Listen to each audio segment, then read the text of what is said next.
those who are planning to take up commerce in the next year or economics as a subject, उनके लिए this is one of the important one, because इसका एक जिसको हम कहते हैं ना sequel is there in 11th and 12th standard. तो सेक्टर्स ऑफ इंडियन इकोनॉमी जो है दैट मीन्स जितने हम लोगों ने भी पढ़ा था डेवलपमेंट के अंदर, वी हैड मतलब कि हमने पढ़ा था जीडीपी, वी स्टडीड जीडीपी. तो जब हमने कहा जीडीपी तो हमने कहा the total income revenue from all the 3 sectors, उसको हम टोटल करते हैं, उसको बोलते हैं हम जीडीपी. तो व्हाट इज दैट सेक्टर? तो to understand sectors of Indian economy, मतलब डेवलपमेंट में हमने पढ़ा पीसीआई क्या है, देन पीसीआई से हमने पढ़ा व्हाट इज मतलब कि ओवरऑल डेवलपमेंट क्या है. तो डेवलपमेंट के लिए सबसे पहला हमारा क्राइटेरिया होता है इनकम. तो इनकम हमारी कहां से आती है? From where do we have the income? तो जितने काम हम करते हैं, जितने काम आप बैठते हो, खाते हो, पीते हो, आप खाना बनाते हो, everything is divided into 2 basic activities. One which you do for earning, which you are doing regularly and adding to the GDP, वो होते हैं हमारे economic activities. And anything which you do for self satisfaction, it's non-economic. आपकी मम्मा आपको खाना बना के देती है, दैट्स नॉन इकोनॉमिक. लेकिन अगर कोई वुमेन वो खाना बनाने का केटरिंग का बिजनेस करती है तो वो इकोनॉमिक. आपके पेपर में ये आया क्वेश्चन है, और पेपर में क्वेश्चन आया था टीचर के ऊपर. A teacher teaching is economic, but a mother teaching her child is non economic, because उसको कोई पेमेंट नहीं मिलती. And we get all these from the National Statistical Office. हमें ये सारे के सारे डेटास मिलते हैं जिनको हम आगे when we are sending to UNDP, we are sending to other organization, IMF, World Bank, तो यहीं से ये डेटा कलेक्ट होता. पहला क्वेश्चन भी 3 मार्कर का, आपके जितनी भी एक्टिविटीज हैं on the basis of the goods और सर्विसेज प्रोड्यूस्ड, सामान बनने के आधार पर, we divided into primary, secondary and tertiary. 3 marker question है ये.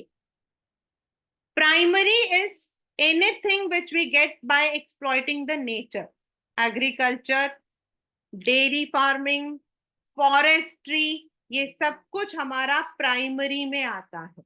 आपके जो पहले 3 लेसन्स हैं ज्योग्राफी के, primary. Then secondary, minerals and manufacturing वाला chapter, anything which is derived by converting the natural goods into some usable or finished goods, और इसको हम मैन्युफैक्चरिंग सेक्टर भी बोलते हैं. एंड थर्ड इज टेरिशरी, जो कि खुद कुछ भी प्रोड्यूस नहीं करता है, but it helps the primary and secondary sectors in growing. आपका एडवर्टीजमेंट, बैंकिंग, टेलीकम्युनिकेशन, इंश्योरेंस, ये सब कुछ आपका टेरिशरी सर्विस कहलाता है. आपका जो ज्योग्राफी बुक है ना, वो इसी के आधार पर it is divided. Agriculture, forestry primary में आता है, मैन्युफैक्चरिंग एंड आपका मिनरल सेकेंडरी में आता है, लाइफलाइंस ऑफ नेशनल इकोनॉमी आपका टेरिशरी में आता है. तो इन्हीं में से जो प्राइमरी से, सेकेंडरी से और टेरिशरी से जो हमारे टोटल गुड्स या सर्विसेज हमने प्रोड्यूस किया है within a country, the sum total of, मतलब अब आपने कोई सामान बनाया, अब प्राइमरी से हमें मिलता है गन्ना, we get the sugar cane. From secondary we get jaggery और शुगर. तो the sum total which is used by the customer, consumer, final goods किसको बोलते हैं? क्लास 10th अगर आप शुगर केन डायरेक्टली खरीद रहे हो, आपको गन्ना खरीदना है, तो आप गन्ने के कंज्यूमर हो, तो वो पैसा प्राइमरी को जाता है। लेकिन अगर आप शुगर खरीद रहे हो तो वो सेकेंडरी में जाएगा, बिकॉज जब आप गन्ने को चेंज करते हो इनटू शुगर, उसमें ही सारे आप में जो गन्ने का जो रॉ मटेरियल उन सब का कॉस्ट उसमें ऑलरेडी ऐड होता है। तो when you are paying for sugar, it means you are paying for sugar cane, you are paying for the machinery, you are paying for everything. तो फाइनल गुड्स होते हैं which is consumed by the customer at the end. अगर आप मिठाई खा रहे हो, sweet खा रहे हो, तो that is the final goods. अगर आप शुगर लेकर अपने घर में you are using it for making something, तो वो आपका फाइनल गुड्स। तो the sum total of all the final goods and services are counted which is produced in a country for within 1 year, और उसको हम total करते हैं gross domestic product. और ये सब आप लोग जो हो 11th या 12th में न्यूमेरिकल्स में करोगे, what is GDP, what is national income करके। Why we are using only final goods, मैं चिल्ला चिल्ला के बोल रही हूँ final goods, that is because final is the ultimate. अगर आप सोचो कि आपको जीडीपी निकालना है, the farmer has sold the sugar to the manufacturer, और आपने शुगर खरीदा है, और आप ऐड कर रहे हो हमें शुगर केन से इतनी, मतलब कि we got this much income sugar से मिला। आपने जो शुगर केन उसने मैन्युफैक्चरर को बेचा है उसको भी अगर आप ऐड करोगे तो that would become double count, आप उसको 2 बार काउंट कर रहे हो, तो वो रॉन्ग कैलकुलेशन है। So wherever it has been finally consumed, अगर शुगर केन को बेचा है कंज्यूमर को तो शुगर केन फाइनल होता है, शुगर बेचा है तो वो होता है, अगर आपने चॉकलेट लिया है तो वो फाइनल होता है जिसमें शुगर ऑलरेडी एडेड होता है, तो दैट इज आपका फाइनल गुड्स। और उसकी जो वैल्यू होती है उसको हम टोटल करते हैं, सेल आउट जो हुआ है, और उससे हम लोग निकालते हैं the GDP of a country, and GDP of a country determines the development of the country. GDP अगर बढ़ रहा है तो दैट मीन्स हमारे जो सेक्टर्स हैं वो बढ़ रहे हैं, हमारी इनकम बढ़ रही है। Now there has been a historic change in the sectors. This is a 3 marker question again. तो जब वर्ल्ड शुरू हुआ था, ग्लोब शुरू हुआ था, लोग आकर जिंगालू लाला हु की तरह रहते थे। At that time only primary was the source. लोगों के पास जहां the water was there, they would settle down there, उनको जो भी मिलता था from the nature, whether it was the fish, whether it was something fruits from the forest, या फिर when they started learning agriculture, तो वही उनका सोर्स ऑफ इनकम था। But then industries came up, transport came up, now people started working in the industries। ये जो हमारे raw materials थे इनको हमने फिनिश गुड्स में जो है चेंज करना सीख लिया, एंड हमारी जो इनकम थी that was generated from primary and secondary. But over the past 100 years tertiary sector has gained more importance। बहुत बहुत बहुत बहुत इंपॉर्टेंट क्वेश्चन है ये बोर्ड का, बिकॉज टेरिशरी सर्विस इस वक्त में सबसे ज्यादा हमारे लिए जरूरत है। Tertiary is banking, insurance, advertisement, storage, and जैसा जैसे आपका जो पॉपुलेशन डेवलप हुआ, कंट्रीज डेवलप हुई, ट्रांसपोर्ट सिस्टम डेवलप हुआ, we needed things to be transported from one place to another, we needed more money, we needed insurance। तो tertiary sectors हमारे जो है वो डेवलप होने लगे। For example now we need hospitals, क्योंकि सर्विसेज है वो, आजकल सबको हॉस्पिटल्स की जरूरत पड़ती है, educational institutions, postal and telegraph यानी कि कुरियर सर्विसेज वगैरह, डिफेंस। देन एग्रीकल्चर के लिए भी आपको जो है टेरिशरी की जरूरत है। If a farmer is producing, तो वो कैसे दूसरे तक आता? How do you get the apples from Shimla और Manali, and how do you get coconut from a coastal region? तो जैसे जैसे लोगों मतलब कि these things have started, we needed services. Now if you look into the income level of people, it has definitely risen. अब आपको अब मतलब कि पता है, आजकल हमें बाहर जाकर खाना खाना, you can see now people are more addicted to Zomato and Swiggy. We need, मतलब इट्स नॉट अबाउट जोमेटो और स्विगी, मतलब अब रेस्टोरेंट, टूरिज्म, इन सब चीजों की बहुत जरूरत होती है।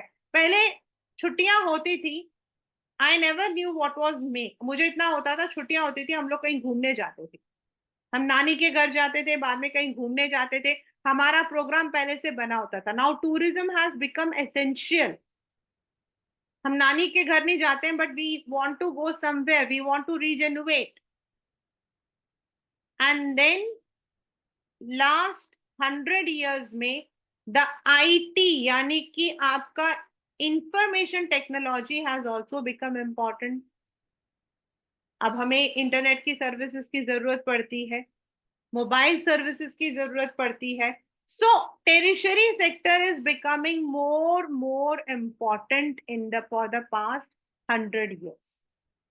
आपके बुक में एक ग्राफ बना हुआ है, एक नहीं दो ग्राफ, इनफैक्ट दोनों ग्राफ इंटरप्रेट करने के लिए आया हुआ है बोर्ड्स में।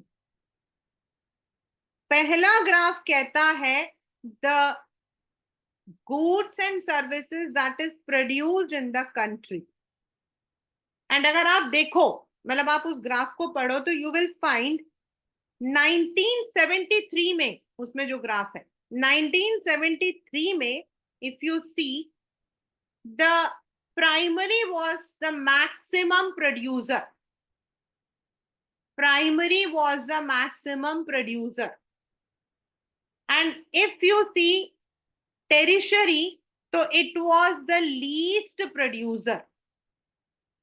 बट अगर आप अभी 2013 का देखोगे, तो यू विल सी कि प्राइमरी थोड़ा कम हुआ और टेरिशरी आपका ज्यादा हो गया प्रोडक्शन में।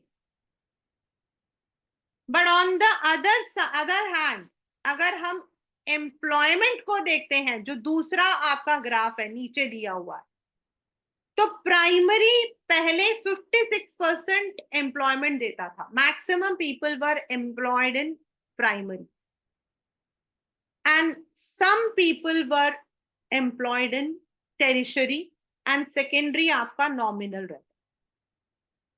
बट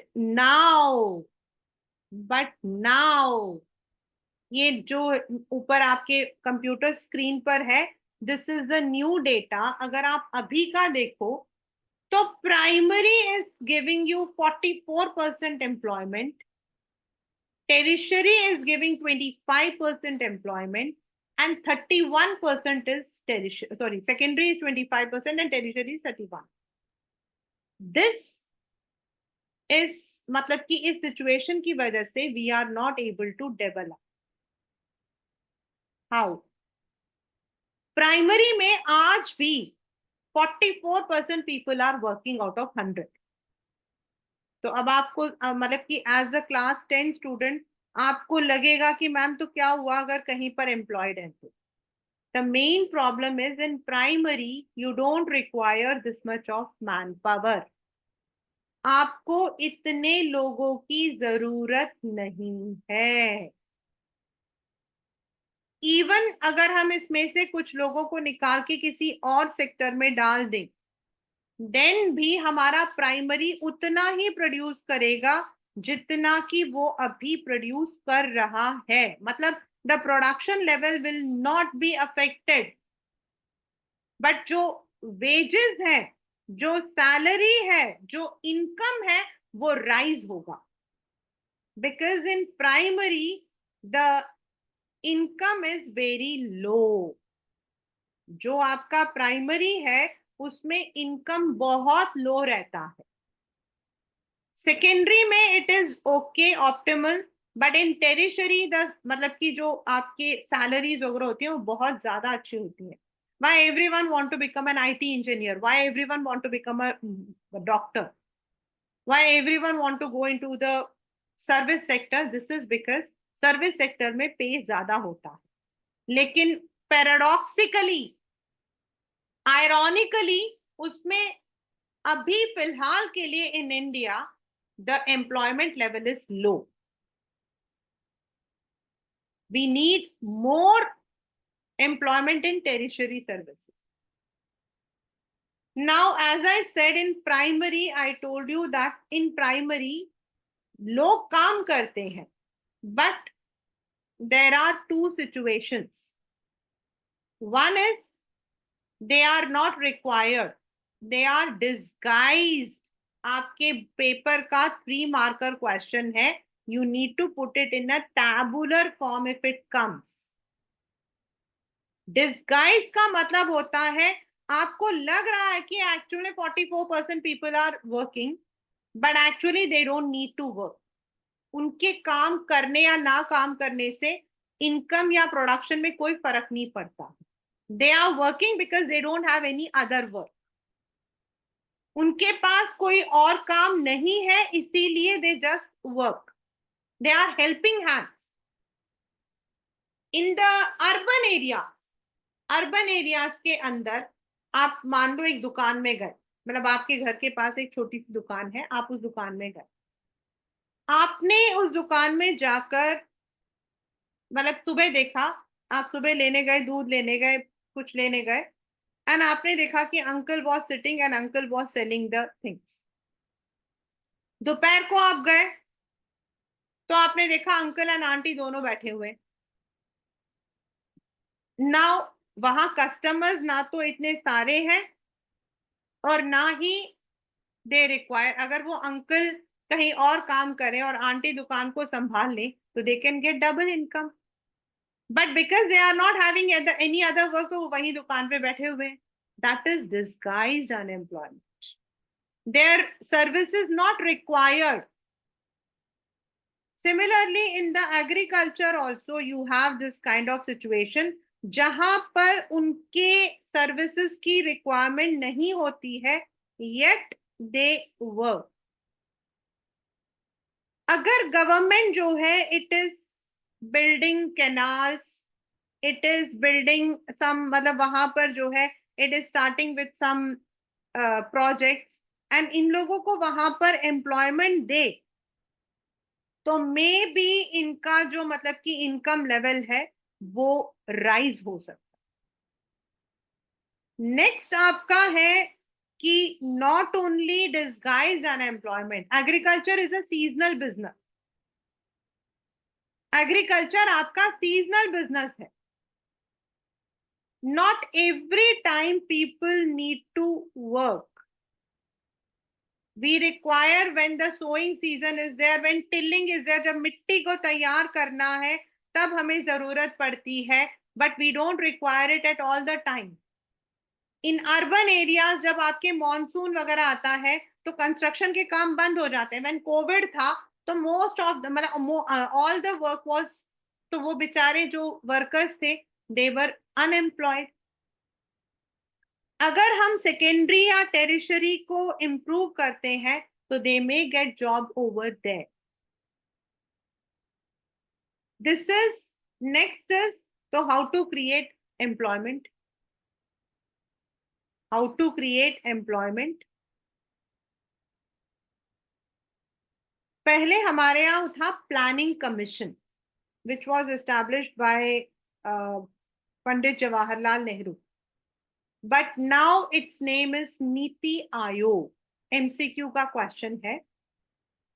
नीति आयोग जो है it has made an estimate कि अगर हम अपने ह्यूमन डेवलपमेंट को डेवलप करें, एजुकेशन को डेवलप करें, अगर हम हेल्थ को डेवलप करें तो we can create more than 35 lakh jobs. तो ये हम कैसे कर सकते हैं? फर्स्ट ऑफ ऑल, जो आपके रूरल एरियाज हैं, where you don't have the banks, the government can help to create bank. अगर बैंक्स होंगे तो first of all banks can give cheap loan to the people, and if bank is there तो bank से related आपके employment generate हो सकता है। Then invest money in transport. Palampur वाला चैप्टर अगर आपको याद हो, क्लास 9th का पहला, ट्रांसपोर्ट होगा, रोड्स कंस्ट्रक्ट होंगी, ट्रांसपोर्ट होगा तो ट्रांसपोर्ट से रिलेटेड जो जॉब्स हैं that can generate employment. In the rural areas where you manufacture the things, वहां सामान रखने के लिए स्टोरेज नहीं होता है, तो कोल्ड स्टोरेज, वेयर हाउसेज अगर डेवलप किया जाए तो वेयर हाउसिंग होगा, उसे बनाने के लिए लोग चाहिए, उसको मेंटेन करने के लिए लोग चाहिए। छोटी छोटी इंडस्ट्री सेटअप कर सकते हैं, जैसे आपके फ्लोर मिल्स, आटा सॉरी जो आपके पल्सेस हैं उनको पीसने का, dairy. And last but not the least is developing tourism and education. अगर हम टूरिज्म को डेवलप करते हैं तो अगर एक जगह पे आप टूरिज्म डेवलप करते हो तो नॉट ओनली टूरिज्म से उस एरिया का डेवलपमेंट होता है, वहां जब लोग आते हैं रहते हैं तो होटल्स, रेस्टोरेंट्स, वहां के जो लोकल आर्टिजन्स, इन सबको फायदा मिलता है। Similarly if you are developing schools और हॉस्पिटल्स, तो स्कूल से वहां के लोग पढ़ेंगे, स्कूल बनेगा उसके लिए लेबर्स चाहिए, स्कूल चलेगा तो टीचर्स चाहिए, प्रिंसिपल चाहिए, स्टाफ चाहिए। अगर आप हॉस्पिटल बनाते हो तो वहां पे जो लोकल लोग हैं उनकी प्रॉब्लम सॉल्व होंगी। देन हॉस्पिटल बनेगा तो उसके लिए लोग चाहिए, हॉस्पिटल को रखने के लिए डॉक्टर्स चाहिए, नर्स चाहिए, अदर स्टाफ चाहिए। This way you can promote human resource as well as employment. This is your 3-marker question. Even though government has started with a scheme what we call as NREGA, आपके paper के question आपके इसी के अंदर आता है, why is NREGA called the right to work? Constitution कहता है, according to the constitution every person has the right to work and उसके लिए the government should promote, should do something जिससे उनको काम मिले। नरेगा के ऊपर मतलब without failure the question has come, and that too in 5-marker or 3-marker. NREGA is National Rural Employment Guarantee Act, और इसको अब हम लोग जो है Mahatma Gandhi national rural employment guarantee act बोलते हैं। According to it government needs to, जहां पर नरेगा जिस डिस्ट्रिक्ट में है वहां अराउंड 100 डेज के लिए गारंटेड एम्प्लॉयमेंट होती है to those people who are registered with the Gram Sabha, जो हमने फेडरलिज्म में पढ़ा था। जिनका नाम ग्राम सभा में है, जिन्होंने अपना नाम रजिस्टर कर रखा फॉर नरेगा, उनको अनस्किल्ड या छोटे मोटे जॉब जो है मिलता है। In case if the government fails, अगर उस एरिया में नरेगा इंप्लीमेंटेड है, not every district is having, and if the government fails to give, then the government has to give them wage allowance for those days. इसमें 1/3 of the jobs जो है वो women के लिए होती है, और जो जॉब्स होते हैं वो 15 किलोमीटर्स के दायरे में ही होते हैं। So the government has planned many things like Narega, National Food for Work Development, then Pradhan Mantri Rozgar Yojana, yet we need more employment. So this was sectors on the basis of the goods and services they produce, and what is unemployment, how it can be tackled. अब हमारा next आता है sectors on the basis of working condition, class 10th। वो जो पहला ये जो question था ये आइडेंटिफिकेशन के लिए भी आ सकता है, like dash primary and construction secondary. तो आपको प्राइमरी का लिखना है, ऐसे भी आ सकता है। सिमिलरली ऑर्गेनाइज्ड एंड अनऑर्गेनाइज्ड और डिसऑर्गेनाइज्ड, ये होता है तो वही प्राइमरी सेकेंडरी टेरिशरी, लेकिन इसी को हमने on the basis of the condition, जब वो लोग काम करते हैं तो उनको कौन कौन से बेनिफिट्स मिलते हैं उसके अकॉर्डिंग हम उनको करते हैं अंडर ऑर्गेनाइज्ड एंड डिसऑर्गेनाइज्ड।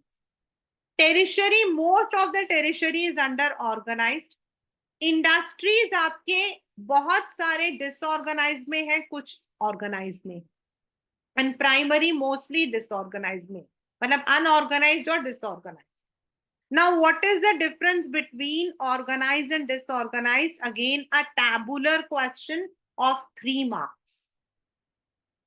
तो ऑर्गेनाइज सेक्टर्स होते हैं जो गवर्नमेंट के रूल्स एंड रेगुलेशंस पर चलते हैं। जहां आप जब जॉब करने जाते हो तो you get an appointment letter, terms of employment, कुछ लॉ होते हैं, they have to follow factory law, wage law, PF law, आपको सब फॉलो करने पड़ते हैं। जो लोग वहां काम करते हैं उनको जब छुट्टियां मिलती हैं, जैसे अभी हमारा इलेक्शन था, तो they are given the paid holidays, they get extra holidays like casual leave, उनके पास 11 दिन की कैजुअल लीव होता है, मेडिकल लीव होता है, देन ईएल होता है, अर्नड लीव, कहीं घूमने जाना हो, घर में शादी है, so they get the leave and their salary is not cut. इनको कुछ फैसिलिटीज मिलती है like PPF, public provident fund, यानी कि व्हेन यू आर वर्किंग, से आप जॉब में गए, आपकी सैलरी है 50,000, 50,000, you will be getting 40,000 in your bank account. वो जो 10,000 होता है उसमें से they take some amount and एक मतलब कि गवर्नमेंट ऑफ इंडिया का एक अकाउंट होता है पीपीएफ, उसमें आपके पैसे जमा होते हैं। And when you leave the job और व्हेन यू रिटायर, तो आपको एक लमसम अमाउंट मिलता है from PPF, gratuity, that can be, और पीपीएफ से तो आप एज अ लोन भी विड्रॉ कर सकते हो। Then many of the companies as well as government of India की जितने भी आपके मतलब सर्विसेज है, वहां आपको पेंशन मिलता है till you are alive. Whereas in the unorganized और disorganized आपका ऐसा कुछ नहीं होता, they are random। जितनी दुकानें हैं आपकी, they don't have any terms, कभी भी नौकरी पे रखेंगे, कभी भी निकाल देंगे, they don't have any, they are not registered, they don't follow any leave. The people in the disorganized sectors are often exploited. अभी इसका एक क्वेश्चन आएगा 5 मार्कर। इनको जो है पेड, इनको कोई हॉलिडे नहीं मिलती है, इनकी जॉब की कोई सिक्योरिटी नहीं होती है, they may be terminated any time. There are many industries which come under disorganise sectors, और बेचारे जो हमारे लेबर्स या काम करने वाले होते हैं, they suffer because they don't have any terms and conditions. So then now the question comes, very, very, very important. How can we protect these workers in the unorganized sectors? Government of India ने काफी changes किए हैं under MSMED act. ये आपकी book में नहीं दिया है, it's an added one. MSMED होता है आपका micro small medium enterprise development, जिसमें गवर्नमेंट ऑफ इंडिया कोशिश करती है कि जो इंडस्ट्रीज अपने आप को डिसऑर्गेनाइज सेक्टर में रखती है उनको रजिस्टर करवाएं ताकि वो सारे की सारी जो फैसिलिटीज ऑर्गेनाइज सेक्टर्स को मिलती है, that is given to the unorganized also. So how can we protect? First is the government needs to support these industries. They need to strengthen the law. उन्हें जबरदस्ती इन लोगों को, जितनी भी इंडस्ट्रीज है, कम से कम आप उनको तो बोल सकते हो to register so that they are following some law. Then they can provide facilities of credit storage ताकि लोग जो है disorganized sectors में काम ना करें, and more improvement in tertiary sectors so that people get jobs in these areas. So that is sectors on the basis of working condition. अब है हमारा सेक्टर्स नरेगा, ऑलरेडी आप done. Sectors on the basis of ownership, ये मैंने left side में जो लिखा हुआ ना रेड पेन से, ये पेपर में आया था कि सेल इज पब्लिक, तो प्राइवेट में कोई भी एक नाम देना. You can give any company, Dabur, Reliance, Hindustan Unilever, these are all. तो on the basis of ownership पहले हमने पढ़ा था on the basis of goods and services produced, primary, secondary, tertiary. वो most of the time 3 marks में आता है. सेकेंड हमने पढ़ा था on the basis of working condition, वो आपके टैबुलर फॉर्म में आता है, differentiate between organise and disorganise. या फिर आपका इनडायरेक्ट क्वेश्चन हो सकता है कि Ram works in a bank, he gets paid leaves, he gets good salary and protection, whereas his brother Sham is working in a factory where he doesn't get regular income. In fact, he मतलब कि his company, his industry gives मतलब कि does not give any paid holiday. Differentiate the work on the basis of their working condition. ये paper में आया हुआ, ऐसा एक क्वेश्चन आया हुआ. This means organized and disorganized. On the basis of ownership, मतलब अब इसको कौन ओन करता है? We have public, private, joint sector and cooperative sectors. We have public, private, joint sector and cooperative. What are public sectors? Public sector का मतलब class 10th, it is not, it is public. It means वो sectors जिनको government of India own करती है, मतलब उसके जो owner है वो गवर्नमेंट ऑफ इंडिया है, and they have all the rules and regulations and they are done for the welfare of the people.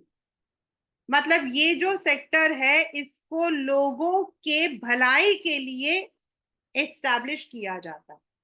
Like in our country, SAIL, steel authority of India limited. अब steel authority क्या करती है? सस्ते दामों पर steel देती है for the industries, specifically in the backward areas वगैरह में.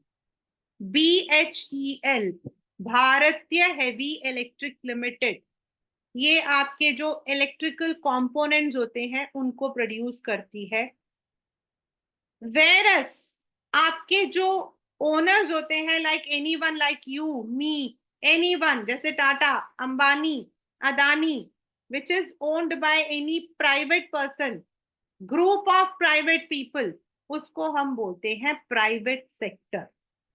और इनको एस्टैब्लिश किया जाता ओनली फॉर प्रॉफिट मेकिंग. ये भी वही गुड्स प्रोड्यूस करते हैं, लाइक सेल इज पब्लिक, वो भी स्टील प्रोड्यूस करती है, whereas Tata steel is private, लेकिन वो प्राइवेट के लिए those who are able to buy. तो public sector is basically for the welfare and private is basically for profit making. Now the private sectors cannot go for welfare क्योंकि उनको अपना भी देखना है, and public sectors हमारे यहाँ पर we don't have many. Third is आपका जॉइंट सेक्टर, मतलब पब्लिक और प्राइवेट मिलकर कई बार किसी चीज को करते हैं। Example Delhi metro. आपका जो मेट्रो है, it is a project of Indian government and Japanese, because वो लोग अपनी टेक्नोलॉजी लाए थे, हमने पैसा लगाया था। देयर माइट बी ऐसे कई होते हैं, जितने भी आपके एयरपोर्ट अभी डेवलप हो रहे हैं, they are all done by through joint sectors. Last but not the least is cooperative. Agriculture वाले में पढ़ोगे आप, रबर, सॉरी शुगर केन, इन सबको हम जो फार्मर्स हैं वो कोऑपरेटिव सेक्टर्स के थ्रू बेचते हैं।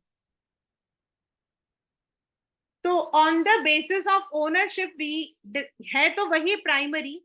तो प्राइमरी, अब अगर कोई गांव का जो मुखिया है, he is owning, it is private. अगर गवर्नमेंट ऑफ इंडिया ने उस जमीन को ओन कर रखा तो इट इज पब्लिक। तो public, private, joint sector and cooperative. तो नाउ द क्वेश्चन कम्स कि व्हाई इन इंडिया, हमारे यहाँ पर क्या है, हमारी जो इकोनॉमी है it is called as mixed economy. Mixed economy का मतलब क्या होता है? I had already done it. If you take US, it is a capitalist economy. Capitalist economy का मतलब होता है क्लास 10, जिसमें इंडस्ट्रीज बहुत सारी हैं, और जो इंडस्ट्रीज के ओनर्स हैं उनसे, मतलब कि when they give the taxes, उसको जो है पब्लिक के वेलफेयर और एग्रीकल्चर वगैरह में लगाया जाए। वेरस रशिया जो पहले था वो सोशलिस्ट था, जहां पर the industries were owned by government. कोई प्राइवेट इंसान किसी इंडस्ट्री को ओन नहीं करता था। And all the goods and services which are needed in a company was produced by the government. वो इसीलिए था क्योंकि जो प्राइवेट से अगर कोई ओन करेगा तो वो प्रॉफिट मेकिंग के लिए करेगा, तो वो चीजों के दाम को ज्यादा रखेगा। Therefore, to reduce that poor and rich, Russia का पहले सोशलिस्ट था पहले। लेकिन इंडिया हैज अडॉप्टेड मिक्स्ड, यानी कि कैपिटलिस्ट एंड सोशलिस्ट दोनों है हमारा। कुछ इंडस्ट्रीज हमारी जो है they are completely owned by only government of India. जैसे हमारे आर्म्स एंड एम्यूशन, डिफेंस के जितना भी है वो हमारा मतलब कि गवर्नमेंट ओन करता है। Whereas there are some industries which are owned by private people and कुछ मिलकर करते। तो why? This is because government cannot produce everything. At the same time, private sectors cannot produce everything. उसके लिए बहुत पैसों की जरूरत पड़ती है। And private sectors don't have this much of money कि वो पूरे इंडिया की जरूरत को देख सकें। मोर ओवर, एक हिंदी में कहावत होती है दैट घोड़ा अगर घास से दोस्ती करेगा तो खाएगा क्या और खिलाएगा क्या। तो private sectors can not run for welfare. हमें हर एक इंसान को at the lowest level, at the grass root level, हमें सबको चीजें देनी है। तो कभी कभी हमें जो है थ्रू द राशन सस्ते दामों में चीजों को देना पड़ता है। तो प्राइवेट सेक्टर्स वो नहीं कर सकते, because they need to run their industry. उनको अपने लोगों की सैलरी, अपने काम को भी देखना है।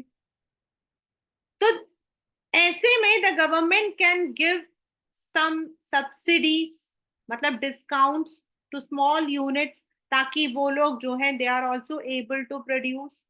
देन एजुकेशन या हेल्थ, जो हमारे यहाँ पर एक सबसे बड़ा मतलब कि माइनस पॉइंट रहा है, दैट कैन बी मतलब कि more effectively done by government. अगर स्कूल्स होंगे, एजुकेशन, हेल्थ होगा, तो people may be getting those benefits. And in the overall economy जब हम कहते हैं, डेवलपमेंट कहते हैं, जीडीपी कहते हैं, तो that would add up to all these. So this is what we say sectors of Indian economy. In this chapter, आप लोगों ने sectors of Indian economy में you have read it in 3 ways. One is according to the goods and services they produce. That is primary, secondary, tertiary. Then हमने पढ़ा what is GDP, what is final goods, and what is the, why do we take only final goods. फिर on the basis of, then हमने पढ़ा how कितना produce होता है इन primary and tertiary. अभी जो है 2013 वाले के हिसाब से टेरिशरी इज ग्रोइंग मोर. लेकिन अगर हम एम्प्लॉयमेंट को देखते हैं तो the paradoxical situation is that employment is less in tertiary, so we need to improve it. Then on the basis of the employment condition, working condition, हम उसको divide करते हैं into what we call as organized and disorganized. Then on the basis of ownership, उसको हम divide करते हैं on the basis of public, private, joint sector and cooperative. So this is what we call as the chapter sectors of Indian economy.